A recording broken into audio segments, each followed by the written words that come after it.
Broussard, the team that should be on upset alert, though, in week 3 is blank.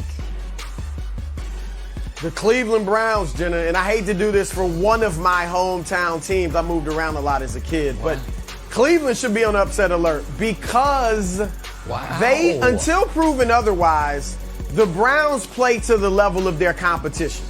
All right, and when you do that, you are always going to be in the crosshairs of a potential upset. Last year, that's fair. They squeaked by. They struggled with, but they beat Cincinnati, Houston, Philadelphia, Jacksonville, all hapless teams last year. And then a few weeks after those games, they lost to the Jets. It caught up to them. All right, and when you play to the level of your competition, it will eventually catch up with them. So this is a big test for the Browns. You got a tough Chicago defense. They're a brick wall against the run. So I think a lot of this is going to be on Baker Mayfield and him doing it through the air, but he's missing Jarvis Landry. Now, OBJ might be back, which is good news, but how does Baker handle that? Does he force the ball to OBJ? Does he feel too much pressure to get him involved quickly? So does that change things? And then finally, Chicago, I think they're going to be on an emotional high because everybody's been clamoring to see Justin Fields. His first start ever in the NFL. Yep. So this is alert, guys, alert. They're not an upset pick, but it's an alert. An alert. Watch out. Okay. It's on, what is it, red, orange, I've whatever. learned from It's an Broussard alert. on this. Brown. All right, 90% of what Broussard said I think was really smart commentary. I missed 10% of it because I got distracted, I must admit, because number one fan of the show, Lil Wayne, just texted me, and it just says neck right. That's what I'm calling you now, neck right. You know what? That could catch on, Wheezy. I like that. I like that a lot, actually. All right, now before we give my answer, I want to explain something here. We are doing a pick segment later in the show where I will give you some underdogs that will win outright.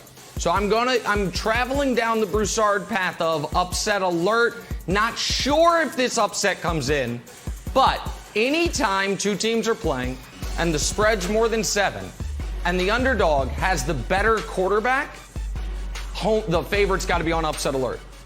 So I'm obviously talking about Washington versus Buffalo.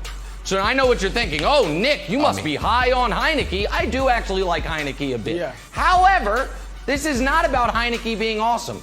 This is about quietly Josh Allen being horrible this year. Oh, Nick, how bad could he be? Oh, well, there's 32 teams in football, and he's 33rd in yards per pass. He's 29th in rating. He's 31st in completion percentage. It was underrated and underreported last week. Aaron Rodgers talking about integrity in media. Where's the reportage on the Buffalo Bills? Oh, because they won 35-0. Everybody played well. Au contraire, mon ami, Josh Allen played terribly. Somehow they won 35-0 anyway. He's yet to play a good game this season. He didn't play well in his final playoff game last year against Kansas City. He didn't play that well in his previous playoff game last year in the opening. Who the hell did they play in the second round? Whomever it was, I forget what the playoff bracket was. They didn't play that well in that. He didn't play that well in that game either. The Bills don't have a Josh Allen problem. But if they lose to the Washington and he plays poorly and sprays the ball around the field once again, there could start to be one. And so Josh Allen, fresh off that amazing contract, you would like to see him, not be 30th in the league in every major passing category. So I think they've got to be on upset alert, Wildes, against that Washington defense. Okay, I'm stretching out my arm because I'm going to throw a grenade into the segment in a second. Are you ready? Again, this is an alert. It's very Broussard-esque. It's like when you see on Waze that there's a cop ahead, and you say maybe it's there, maybe it's not. You should be on alert. That's what it is. Chiefs should be on alert against the Chargers. Oh, Wildes, no, 20-0. We can still go 20-0 with a loss. Okay, here's why. We learned 3 things from the Chiefs-Ravens game. Number 1 is Tyreek Hill can be neutralized. Anthony Averett shut him down. So the idea that Tyreek Hill has to have this monster game, he doesn't have to. He had 3 catches for 14 yards. He can be neutralized with a backup guy. You don't need Jalen Ramsey on the field. Okay, thing we learned number 2. 2 people. The Chiefs cannot stop the run. Chiefs cannot stop the run. They're the worst run defense in the league. They're giving up 200 yards. The second worst is giving up 160 yards. So not only are they bad, they're bad by a large margin. 3, to beat the Chiefs, you need great quarterback play, which brings me to Justin Herbert. Now, Justin Herbert, and this is going to get you so mad, but it's true. Justin Herbert, week 17, beat the Chiefs when they rested their starters. I'm not saying that's the biggest game in the world. Of course it's not. Andy Reid rested his starters. But is it absolutely nothing? No, I don't think so. At the very least, it's good to go into Arrowhead as a visualization exercise and throw some touchdowns. So I think that matters a little bit. The other time you play the Chiefs, when everybody played, remember, it was his very first start. He got the call like, hey, we just injured Tyrod Taylor with a needle in the lungs. You have to play. And what did he do? Threw for over 300 yards, had 2 touchdowns in a game that the Chiefs won in overtime. So do I think Justin Herbert, after a year of experience, going into Arrowhead, doing some visualization exercises, is better than the guy who played the Chiefs and brought them to overtime for a win after a year in the league? I do.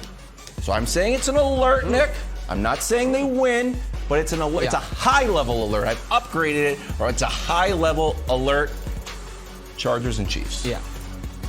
All right, I've got 2 visualization exercises for Wildes to do during the break. The first one is visualize the Chiefs game where Tyreek Hill was shut down by one person, because it doesn't exist. He wasn't shut down by Anthony Everett. He was double-teamed the entire game. The second visualization exercise is visualize Monday morning you looking like a fool because the Chiefs roll over the Chargers. And you're like, oh, but he beat Chad Henne in Week 17. Why didn't that carry over? Because, of course, it didn't, you doofus. This is a terrible take. Just it's a an terrible alert, take. Not just an alert. Okay, yeah.